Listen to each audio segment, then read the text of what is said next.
And so in this video, we want to start with this notion of demystifying innovation, building a common language, a common understanding. And we have a total of 12 myths that we wish to talk about. 6 will be in this video and 6 in a following video. The first myth that we always like to start with is creativity is the same as innovation, myth or fact. I can tell you for all these years that we have worked with this myth, it doesn't matter if we have 5 people in the room or 50 people in the room. We'll always get someone who says myth and someone who says fact. Now, that doesn't mean one person is right and one person is wrong. It just indicates what is true in this day is that there's not a common language and understanding for innovation. And so when it comes to this particular myth, we always say, you know, there's lots of arguments with people who say they are the same. Right. And there's lots of arguments with people who say they are different. So what do we say? We say, based on our experience in the field of innovation, we believe that it's wise to actually make a distinction between creativity and innovation. And notice that we're not saying one's right or wrong. It's just there's a wisdom in making a distinction. We would recommend that you see creativity as the new and novel ideas. See innovation as the process to put those ideas to work and produce a beneficial result. Creativity is the new and novel ideas. Innovation is the process from start to finish to make something happen. The wisdom behind that distinction is that we've noticed in our experience that many times people could be creative. They come up with lots of ideas, but they may not be innovative in terms of actually producing something. And so by making the distinction, we can navigate that difference and help people who are creative to be able to learn the skills and competencies to then turn that into being innovative. And you know, sometimes when you're in conversations, sometimes you do just need creative ideas. That's right. So, hey, let's get together, let's stimulate innovative thinking and come up with some creative ideas. And that's exactly what you want to do. Other times, you want to be innovative. You want to produce an innovative result. You want to go through the process from start to finish and make something happen. If you've got a distinct language between creativity and innovation, then your communication can be very crisp and clear when you want one or the other to happen. Now, another myth is innovation only means breakthroughs. We've seen that especially sometimes from executives who want to make sure that their companies disrupt and climb the next ladder and they want this big bang idea. And yet, an important wise notion is to look at the question of sustainable innovation. And if you want sustainable innovation over time, you're going to be managing both breakthrough change and incremental change. And by managing both the breakthrough and incremental and stimulating both and rewarding both, then you get the entire cycle that allows people to not just look for breakthroughs, because if you only had breakthroughs, you get exhausted. And not just focus on incremental, because if you only focus on incremental, you go extinct. But to have both in a good rhythm. What you'll find is that, yes, you may have a breakthrough, large or small, but it requires incremental innovations to actually stabilize and mature the breakthrough. In other cases, you might have an incremental change, an incremental innovation, and that actually leads you to a breakthrough. If you study different innovations, what you'll find is you have both breakthrough and both incremental. Both are important for sustainable innovation across the organization. And both are important in terms of engaging people in their day-to-day work with the level of change that they've got the power to influence and to innovate to that level. The next myth is that innovation only means new technologies, products, and services. You know, you'll see that so many of the ratings of most innovative organizations really are only rating innovation at this level of product or service or technology. And yet, we have found there are 5 domains where people can be innovative. And what's important is that they actually need to be innovative in many more domains than the products, technologies, or even quality.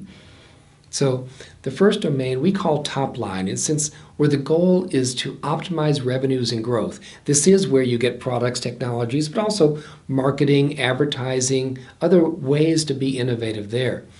We call it midline, again with the aim of optimizing productivity, quality, costs, and some examples there are total quality or quality improvement, productivity improvements, Supply chain management improvements. So you're being innovative at that level. But then there's three other domains that don't as often get talked about. The first is knowledge and talent innovations. The aim there is to strengthen your knowledge in your talent base. It's how you innovate the way you recruit and develop people, the way you manage and create knowledge, even your patents and your licenses as well. The fourth is what we call organization innovations. This is where you're innovative in order to inspire and guide the entire organization. You can be innovative in your business models, in your organizational design, in your strategies, for example, in your partnerships. your culture for innovation. In your culture. The fifth domain we call stakeholder innovation. This is where the aim is to create synergy with your external stakeholders.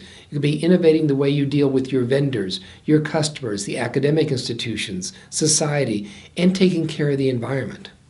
This particular myth helps people to see where they can be innovative in ways that they had not recognized. Sometimes when people are not working on new products or services or maybe even improving quality, they think that their job is just to do whatever they need to do every day, and they don't recognize that they can be innovative in whatever it is that they do. And again, we say not only can they be innovative, but they need to be innovative in every aspect of their work. And sometimes a project will be having to innovate across all five domains just to have the success of that project. Now, another myth is that innovation is a job for experts and specialists. Deborah referred earlier to this movement from the specialist to the generalist, if you will, from just a few people having the job to be innovative to everyone having that responsibility. Because everybody does have that potential to be innovative, to think innovatively, and to do their work innovatively. We've seen this over the years with total quality, where everyone has the ability to contribute ideas to improve the quality and productivity of their work.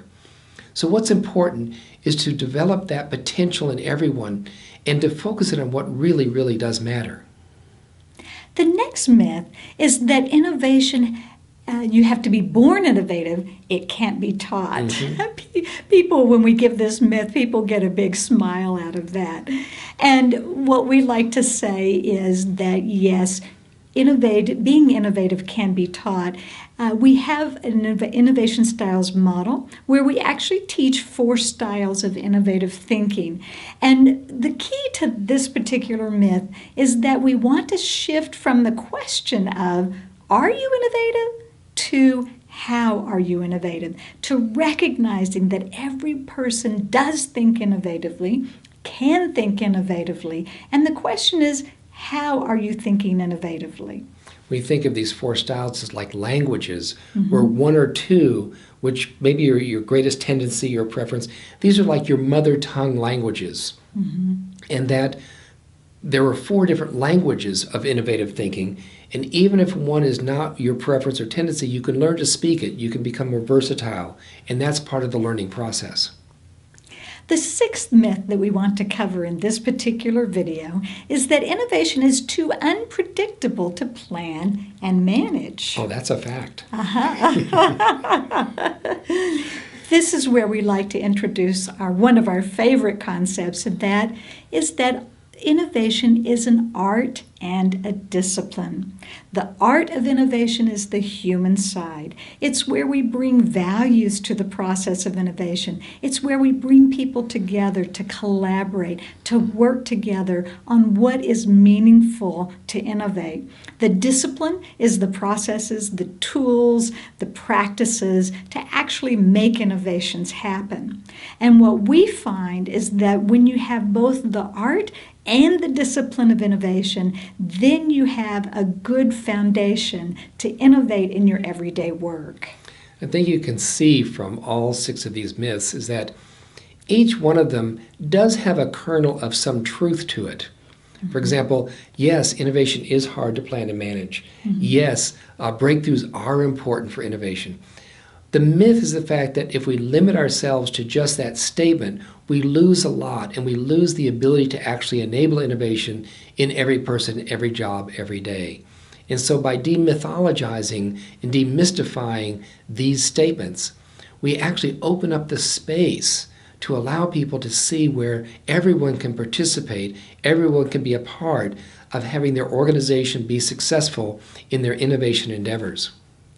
So go to part 2, where we'll cover the last 6 myths of innovation.